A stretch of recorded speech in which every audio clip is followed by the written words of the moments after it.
ಗಗನಯಾತ್ರಿ Sunita Williams ಭೂಮಿಗೆ ಸುರಕ್ಷಿತವಾಗಿ ಬಂದಿಳಿದಿದ್ದಾರೆ. ಅಂತಾರಾಷ್ಟ್ರೀಯ ಬಾಹ್ಯಾಕಾಶ ನಿಲ್ದಾಣದಿಂದ ನಿನ್ನೆ ಹೊರಟಿದಂತಹ ಸುನಿತಾ ಮತ್ತು ಬುಚ್ ವಿಲ್ಮೋರ್ ಸೇರಿ 4 ತಂಡ ಇವತ್ತು ಮುಂಜಾನೆ 3:27ಕ್ಕೆ ಭೂಮಿಗೆ ಸೇಫ್ ಆಗಿ ಲ್ಯಾಂಡ್ ಡೌನ್ ಆಗಿದ್ದಾರೆ. ಇನ್ನು ಅಮೆರಿಕದ ಫ್ಲೋರಿಡಾ ಸಮುದ್ರದಲ್ಲಿ ಸ್ಪೇಸ್ ಎಕ್ಸ್ನ ಕ್ರೂ 9 ನೌಕೆ ಲ್ಯಾಂಡ್ ಆಗಿದೆ. ಸಮುದ್ರದಿಂದ ಸ್ಪೇಸ್ ಎಕ್ಸ್ ಹಾಗೂ ನಾಸಾ ಸಿಬ್ಬಂದಿ ಸುನಿತಾ ವಿಲಿಯಮ್ಸ್ ಸೇರಿ 4ರನ್ನ ಸುರಕ್ಷಿತವಾಗಿ ರಕ್ಷಣೆ ಮಾಡಲಾಗಿದೆ. And there we have it, some waves, some thumbs up, and some smile. Time splashdown. Looks like we're getting our next crew member here. That is none other than Sunny Williams. Big smile. Florida ಸಮುದ್ರದಲ್ಲಿ SpaceX Dragon spacecraft ನೌಕೆ land ಆಯಿತು. ಸಮುದ್ರಕ್ಕಿಳಿದ ನೌಕೆಯನ್ನ NASA ಹಾಗೂ SpaceX ಸಿಬ್ಬಂದಿಗಳ ತಂಡ ಹಡಗಿನ ಮೂಲಕ ಮೇಲಕ್ಕೆತ್ತಿದೆ. ಈ ನೌಕೆಯಿಂದ ಸುನಿತಾ ವಿಲಿಯಮ್ಸ್ ಹಾಗೂ ತಂಡ ಹೊರಬಂತು. ಗುರುತ್ವಾಕರ್ಷಣ ಬಲವಿಲ್ಲದೆ ಕಳೆದ 9 ತಿಂಗಳಿಂದ ಬಾಹ್ಯಾಕಾಶದಲ್ಲಿ ಕಳೆದಿದ್ದ ಸುನಿತಾ ವಿಲಿಯಮ್ಸ್ ಹಾಗೂ ಬುಚ್ ವಿಲ್ಮೋರ್ಗೆ ಆರೋಗ್ಯ ತಪಾಸಣೆ ಕಾರ್ಯ ನಡೀತಾ ಇದೆ. ಸುನಿತಾ ವಿಲಿಯಮ್ಸ್ ಮತ್ತು ಬುಚ್ ವಿಲ್ಮೋರ್ ಸುರಕ್ಷಿತವಾಗಿ ಮರಳಿದ್ದಾರೆ. ಆದರೆ ಅವರು ಭೂಮಿಯ ವಾತಾವರಣಕ್ಕೆ ಒಗ್ಗಿಕೊಳ್ಳಲು ಸಮಯ ಬೇಕಾಗುತ್ತೆ. ದೇಹದ ಮೇಲೆ ಭೂಮಿಯ ಗುರುತ್ವಾಕರ್ಷಣೆಯ ಕೊರತೆಯಿಂದಾಗಿ ಮೂಳೆಯ ಸಾಂದ್ರತೆ ಮತ್ತು ಸ್ನಾಯು ಕ್ಷೀಣತೆ ಅನುಭವಿಸುತ್ತಾರೆ. ವಿಲಿಯಮ್ಸ್, ವಿಲ್ಮೋರ್ ಇಬ್ಬರ ಪಾದಗಳು ಮಗುವಿನ ಪಾದಗಳಂತೆ ಆಗಿರ್ತವೆ. ಇಷ್ಟು ದಿನ ತೇಲಾಡಿಕೊಂಡೇ ಇದ್ದಿರೋ ಕಾರಣದಿಂದ ಭೂಮಿಗೆ ಬಂದಾಗ ಅದೇ ಅನುಭವವಾಗುತ್ತೆ. ದೇಹ ಭಾರವಿಲ್ಲ ಎನ್ನುವಂತೆ ಅವರಿಗೆ ಅನಿಸುತ್ತೆ. ಜೊತೆಗೆ ಅವರ ದೇಹದ ಚರ್ಮ ಮೊದಲಿನಂತೆ ಇರೋದಿಲ್ಲ. ಅದು ಸಹಜ ಸ್ಥಿತಿಗೆ ಬರಬೇಕು ಅಂದ್ರೆ ಸಮಯ ತೆಗೆದುಕೊಳ್ಳುತ್ತೆ. ಅನೇಕ ಸವಾಲುಗಳನ್ನು ದಾಟಿ ಸುನಿತಾ ವಿಲಿಯಮ್ಸ್ ಭೂಮಿಗೆ ಬಂದಿಳಿದಿದ್ದಾರೆ. ಫ್ಲೋರಿಡಾ ಸಮುದ್ರದಲ್ಲಿ SpaceX Dragon spacecraft ನೌಕೆ ಲ್ಯಾಂಡ್ ಆಗ್ತಾ ಇದ್ದಂಗೆ ಸುನಿತಾರ ಹುಟ್ಟೂರಲ್ಲಿ ಸಂಭ್ರಮ ಮೊಳಗಿತು. ಗುಜರಾತ್ನ ಜುಲಾಸನ್ನಲ್ಲಿ ಗ್ರಾಮಸ್ಥರು ಪಟಾಕಿ ಸಿಡಿಸಿ ಸಂಭ್ರಮಿಸಿದರು. ಈ ವೇಳೆ ಸುನಿತಾ ವಿಲಿಯಮ್ಸ್ಗೆ ಜೈಕಾರ ಹಾಕಿದ್ದಾರೆ. ಇನ್ನು ಭೂಮಿಗೆ ಸುನಿತಾ ವಿಲ್ಮೋರ್ ಸುರಕ್ಷಿತವಾಗಿ ಬಂದಿಳಿದಿದ್ದಕ್ಕೆ ಶ್ವೇತಭವನ ಹರ್ಷ ವ್ಯಕ್ತಪಡಿಸಿದೆ. ಗಗನಯಾತ್ರಿಗಳನ್ನ ಕರೆತರುವ ಭರವಸೆ ಕೊಟ್ಟಿದ್ದೆವು, ಅದನ್ನ ಈಡೇರಿಸಿದ್ದೇವೆ ಅಂತ ಶ್ವೇತಭವನ ಹೇಳಿದೆ. ಇನ್ನು ಎಲಾನ್ ಮಸ್ಕ್ ಕೂಡ ಹರ್ಷ ವ್ಯಕ್ತಪಡಿಸಿದ್ರು. ಗಗನಯಾತ್ರಿಗಳು ಸುರಕ್ಷಿತವಾಗಿ ಬಂದಿಳಿದಿದ್ದಾರೆ. ಈ ಕಾರ್ಯಕ್ಕೆ ಆದ್ಯತೆ ನೀಡಿದ್ದಕ್ಕಾಗಿ ಟ್ರಂಪ್ಗೆ ಧನ್ಯವಾದ ಅಂತ ಮಸ್ಕ್ ಎಕ್ಸ್ನಲ್ಲಿ ಪೋಸ್ಟ್ ಮಾಡಿದ್ದಾರೆ. ಇನ್ನು ಪ್ರಧಾನಿ ಮೋದಿ ಕೂಡ ಸುನಿತಾ ವಿಲಿಯಮ್ಸ್ಗೆ ಪತ್ರವನ್ನು ಬರೆದಿದ್ದು, ನಿಮ್ಮನ್ನ ಭಾರತದಲ್ಲಿ ನೋಡಲು ನಾವು ಎದುರು ನೋಡ್ತಿದ್ದೇವೆ. ತನ್ನ ಅತ್ಯಂತ ಶ್ರೇಷ್ಠ ಪುತ್ರಿಯರಲ್ಲಿ ಒಬ್ಬರನ್ನ ಆತಿಥ್ಯ ವಹಿಸಲು ಭಾರತಕ್ಕೆ ಸಂತೋಷವಾಗುತ್ತೆ ಅಂತ ಹೇಳಿದ್ದಾರೆ.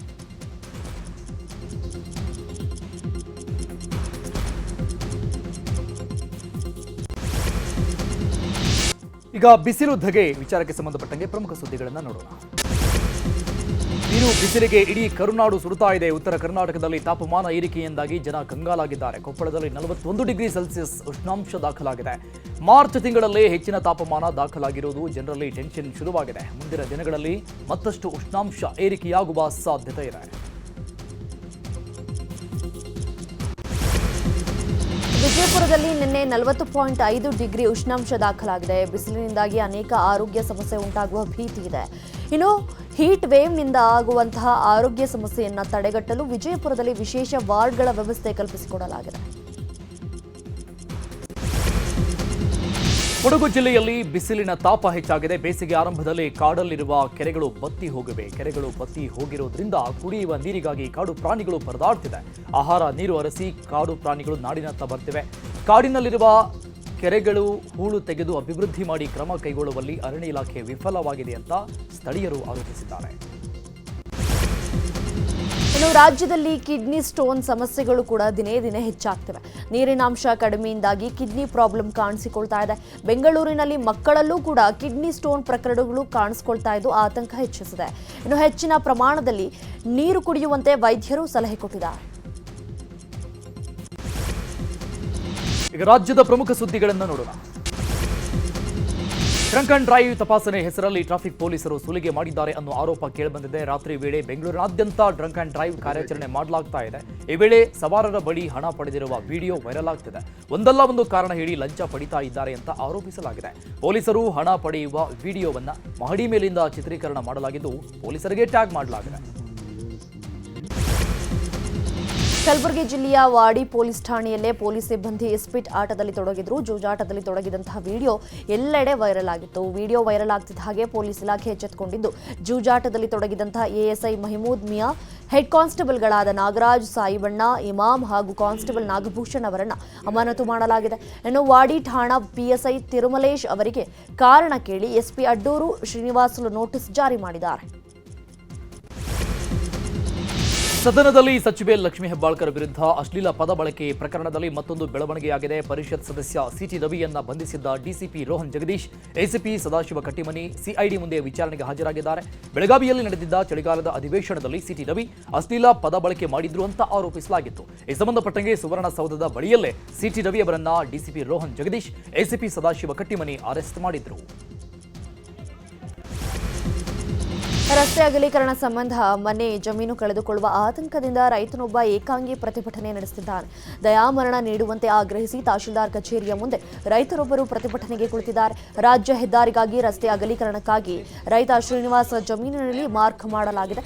ಇದರಿಂದ ಶ್ರೀನಿವಾಸ್ಗೆ ಮನೆ ಕಳೆದುಕೊಳ್ಳುವ ಆತಂಕದಲ್ಲಿದ್ದಾರೆ. ನನಗೆ ಪರಿಹಾರ ಇಲ್ಲವೇ ದಯಾಮರಣ ಕೊಡಿ ಅಂತ ಹೇಳಿ ಮೂಡಿಗೆರೆ ತಹಶೀಲ್ದಾರ್ ಕಚೇರಿ ಮುಂಭಾಗ ಹಗ್ಗ, ಕತ್ತಿ, ವಿಷದ ಬಾಟಲಿಯನ್ನ ಇಟ್ಕೊಂಡು ಏಕಾಂಗಿ ಪ್ರತಿಭಟನೆ ಮಾಡ್ತಿದ್ದಾರೆ. ಪಡಿತರ ಅಕ್ಕಿ ವಿತರಣೆಯಲ್ಲಿ ತಾರತಮ್ಯ ಎಸಗಿದ್ದ ನ್ಯಾಯಬೆಲೆ ಅಂಗಡಿ ಮಾಲೀಕನಿಗೆ ಸ್ಥಳೀಯರು ಕ್ಲಾಸ್ ತೆಗೆದುಕೊಂಡಿದ್ದಾರೆ. ಬಡವರಿಗೆ ಅಲಾಟ್ ಆಗಿದ್ದ ಅಕ್ಕಿಯಲ್ಲೂ ಕಡಿತ ಮಾಡಿ ವಿತರಣೆ ಮಾಡಲಾಗ್ತಾ ಇತ್ತು. ಕಡೂರಿನ ಬಿ ಮಲ್ಲಿನಹಳ್ಳಿಯಲ್ಲಿ ಈ ಘಟನೆ ನಡೆದಿದೆ. ಗ್ರಾಹಕರೊಬ್ಬರಿಗೆ 75 ಕೆಜಿ ಅಕ್ಕಿ ಕೊಡುವಲ್ಲಿ ಕೇವಲ 60 ಕೆಜಿ ಅಕ್ಕಿ ಮಾತ್ರ ನೀಡಿದ್ದಾರೆ. ಕಡಿಮೆ ಪ್ರಮಾಣದಲ್ಲಿ ಅಕ್ಕಿ ವಿತರಣೆ ಮಾಡಿದ್ದನ್ನು ಸ್ಥಳೀಯರು ಪ್ರಶ್ನೆ ಮಾಡಿದ್ದು, ಈ ಬಗ್ಗೆ ಕ್ರಮ ಕೈಗೊಳ್ಳುವಂತೆ ಸ್ಥಳೀಯರು ಆಗ್ರಹಿಸಿದ್ದಾರೆ. ನಂದಿಗಿರಿಧಾಮದ ಬುಡದಲ್ಲಿ ಕಾಡ್ಗಿಚ್ಚು ಸಂಭವಿಸಿದೆ. ಬೆಂಕಿಯ ಕೆನ್ನಾಲಿಗೆಗೆ ಕಾಡಿನ ಗಿಡ ಮರಗಳು ಹೊತ್ತಿ ಉರಿತಿವೆ. ನಂದಿಗಿರಿಧಾಮ ತಪ್ಪಲಿನ ಕಣಿವೆ ಬಸಣ್ಣ ದೇವಾಲಯದ ಬಳಿ ಕಾಡ್ಗಿಚ್ಚು ಕಾಣಿಸಿಕೊಂಡಿದೆ.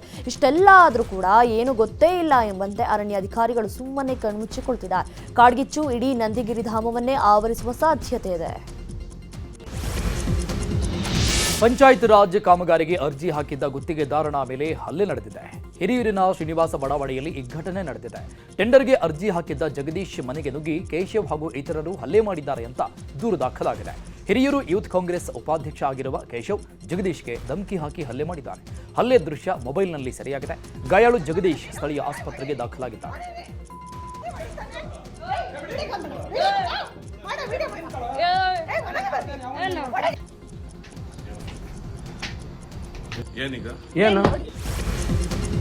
ಪರಿಹಾರ ನೀಡದ ಹಿನ್ನೆಲೆ ಕೆಎಸ್ಆರ್ಟಿಸಿ ಬಸ್ ಅನ್ನು ಜಪ್ತಿ ಮಾಡಲಾಗಿದೆ. 2022ರಲ್ಲಿ ಸೈಕಲ್ನಲ್ಲಿ ತೆರಳುತ್ತಾ ಇದ್ದಂತಹ ಗಣೇಶ್ ಎಂಬ ಯುವಕನಿಗೆ ಕೆಎಸ್ಆರ್ಟಿಸಿ ಬಸ್ ಡಿಕ್ಕಿಯಾಗಿ ಸ್ಥಳದಲ್ಲೇ ಮೃತಪಟ್ಟಿದ್ದ.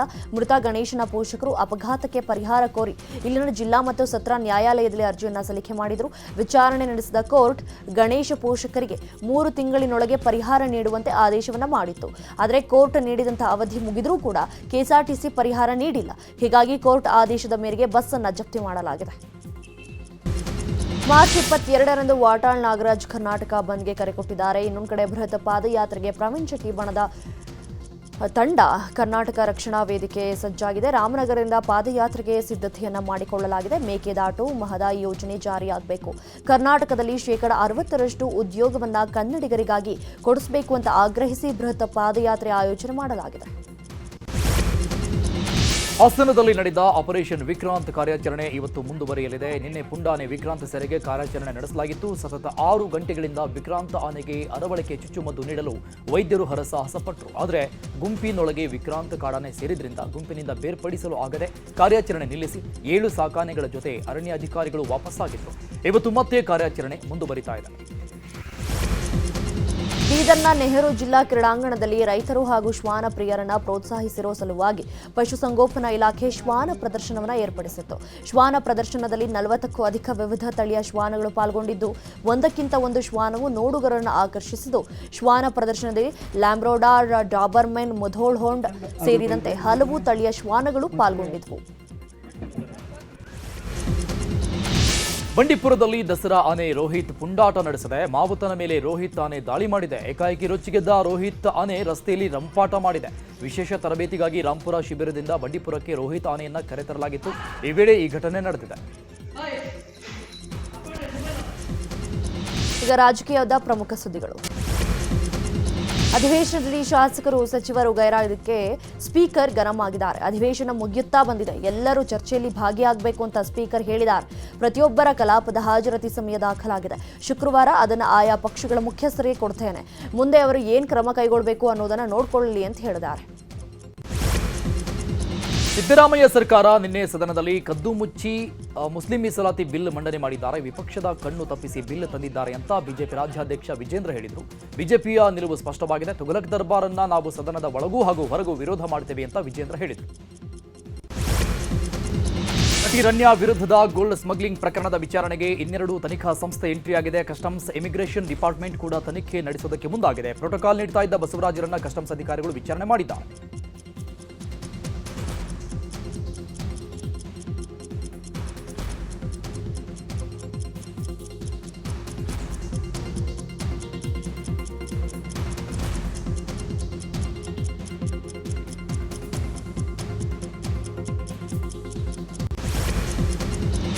ಸ್ಮಗ್ಲರ್ಗಳಿಗೆ ಬೆಂಗಳೂರು ಏರ್ಪೋರ್ಟ್ ಸ್ವರ್ಗವಾಗ್ತಿದೆಯಾ ಅನ್ನೋ ಅನುಮಾನ ಮೂಡಿದೆ. ಬೇರೆ ರಾಜ್ಯಗಳ ಏರ್ಪೋರ್ಟ್ನಲ್ಲಿ ಕಟ್ಟುನಿಟ್ಟಿನ ಕ್ರಮ ಇದೆ, ಆದರೆ ಬೆಂಗಳೂರು ಏರ್ಪೋರ್ಟ್ನಲ್ಲಿ ಕಟ್ಟುನಿಟ್ಟಿನ ಕ್ರಮ ಇಲ್ವಾ ಅನ್ನೋ ಅನುಮಾನ ಮೂಡಿದೆ. ಪದೇ ಪದೇ ಸ್ಮಗ್ಲಿಂಗ್ ಪ್ರಕರಣಗಳು ಬೆಳಕಿಗೆ ಬರ್ತಾ ಇದ್ದಂಗೆ ಈಗ ಅಧಿಕಾರಿಗಳು ಎಚ್ಚೆತ್ತುಕೊಂಡಿದ್ದಾರೆ. ಬೆಂಗಳೂರು ವಿಮಾನ ನಿಲ್ದಾಣದಲ್ಲಿ ಇದೀಗ ಏರ್ಪೋರ್ಟ್ನಲ್ಲಿ ಟೈಟ್ ಸೆಕ್ಯೂರಿಟಿ ಮಾಡಲಾಗಿದೆ. ಗ್ರಾಮ ಪಂಚಾಯಿತಿ ಸದಸ್ಯನ ಮನೆಗೆ ಕಿಡಿಗೇಡಿಗಳು ಬೆಂಕಿ ಹಚ್ಚಿದ್ದಾರೆ. ಬೆಂಗಳೂರು ಹೊರವಲಯದ ಹೀರೆಂಡಹಳ್ಳಿಯಲ್ಲಿ ಘಟನೆ ನಡೆದಿದೆ. ಸುಮಾರು 50 ಲೀಟರ್ ಪೆಟ್ರೋಲ್ ಸುರಿದು ಬೆಂಕಿ ಹಚ್ಚಿದ್ದಾರೆ ಎನ್ನಲಾಗಿದೆ. ಗಿಡದ ಎಲೆಗಳು ಬೀಳೋ ವಿಚಾರಕ್ಕೆ ವಿಕಲಚೇತನ ವ್ಯಕ್ತಿ ಮೇಲೆ ಹಲ್ಲೆ ನಡೆದಿದೆ ಅನ್ನೋ ಆರೋಪ ಕೇಳಿಬಂದಿದೆ. ಖಾನಾಪುರ ತಾಲೂಕಿನ ಪಡಲವಾಡಿ ಗ್ರಾಮದಲ್ಲಿ ಈ ಘಟನೆ ನಡೆದಿದೆ. ಮಾತು ಬಾರದ ಕಿವಿ ಕೇಳದ ದಿಗಂಬರ ದೇಸಾಯಿ ಎಂಬುವರಿಗೆ 4-5 ಮಂದಿ ಥಳಿಸಿ ಜೀವ ಬೆದರಿಕೆ ಹಾಕಿದ್ದಾರೆ. ನಂದಗಡ ಠಾಣೆಯಲ್ಲಿ ದೂರು ದಾಖಲಾಗಿದೆ. ಹಾಲು ಸರಬರಾಜು ಮಾಡ್ತಾ ಇದ್ದ ವಾಹನ ಚಾಲಕನಿಗೆ ಸುಲಿಗೆ ಮಾಡಲಾಗಿತ್ತು. ಮಾರ್ಚ್ 14ರಂದು ಈ ಘಟನೆ ನಡೆದಿತ್ತು. ಇನ್ನು ಸುಲಿಗೆ ಮಾಡಿದ 2 ಆರೋಪಿಗಳನ್ನು ಬಂಧಿಸಲಾಗಿದೆ. ಬಂಧಿತರನ್ನ ಶಿವಾನಂದ ನಿಖಿಲ್ ಅಂತ ಗುರುತಿಸಲಾಗಿದೆ. ಹಾಲಿನ ವಾಹನ ಅಡ್ಡಗಟ್ಟಿದ ಆರೋಪಿಗಳು 1.28 ಲಕ್ಷ ಹಣ ದರೋಡೆ ಮಾಡಿದ್ರು. ಕಲಬುರಗಿಯಲ್ಲಿ ಮಂಗಳಮುಖಿ ಮೇಲೆ ಹಲ್ಲೆ ಮಾಡಿದ 3ರನ್ನು ಅರೆಸ್ಟ್ ಮಾಡಲಾಗಿದೆ. ಶೀಲಾ, ಭವಾನಿ, ಅಂಕಿತಾ ಬಂಧಿತರು. ಇನ್ನುಳಿದವರಿಗೆ ಶೋಧ ಕಾರ್ಯ ಮುಂದುವರೆದಿದೆ. ದೇಶ ವಿದೇಶದ ಪ್ರಮುಖ ಸುದ್ದಿಗಳನ್ನು ನೋಡೋಣ.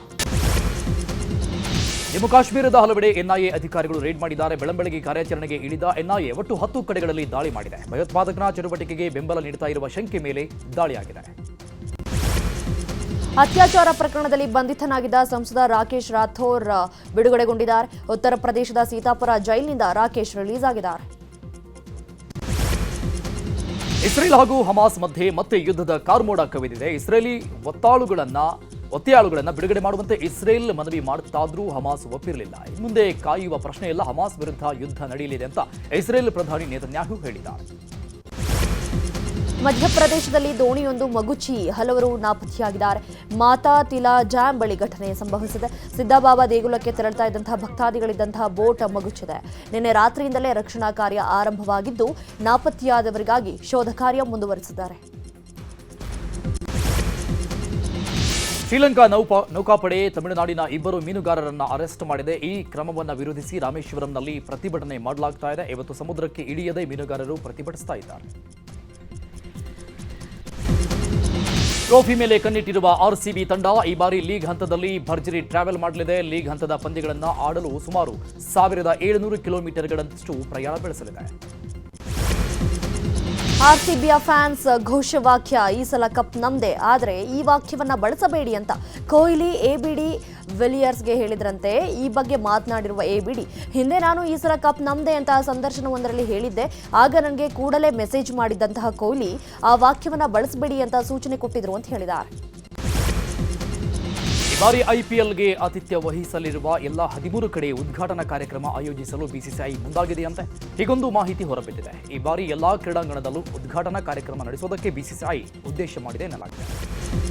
ಇತ್ತೀಚೆಗೆ ಇಟಲಿಯಲ್ಲಿ ಚಳಿಗಾಲದ ವಿಶೇಷ ಒಲಿಂಪಿಕ್ಸ್ ಪಂದ್ಯಗಳು ನಡೀತಾ ಇದ್ವು. ಚಳಿಗಾಲದ ವಿಶೇಷ ಒಲಿಂಪಿಕ್ಸ್ನಲ್ಲಿ ಭಾರತದ ಕ್ರೀಡಾಪಟುಗಳು ಭರ್ಜರಿ ಪ್ರದರ್ಶನವನ್ನು ಕೊಟ್ಟರು. ಇನ್ನು ನಿನ್ನೆ ಎಲ್ಲಾ ಕ್ರೀಡಾಪಟುಗಳನ್ನ ಪ್ರಧಾನಿ ಮೋದಿ ಸಂಸತ್ ಭವನದಲ್ಲಿ ಭೇಟಿಯಾಗಿ ಮಾತುಕತೆ ನಡೆಸಿದರು. ಈಗ ಸಿನಿಮಾ ಸುದ್ದಿಗಳನ್ನು ನೋಡೋಣ.